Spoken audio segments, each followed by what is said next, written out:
Welcome! For today's Take and Make, we are assembling hanging terrariums.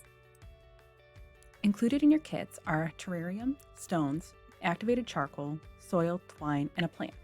You'll need scoop or gloves to assemble. First, add the stones to the bottom.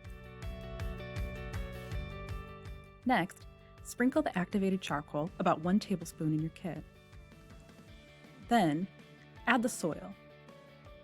We provided about 3 tablespoons. Create a little divot in your soil for the succulent.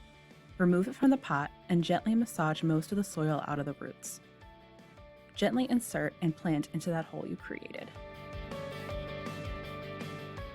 Now, add any decorative elements you want. String your terrarium with the provided twine to your desired length. And that completes your terrarium. Hope you enjoyed the project and see you next time.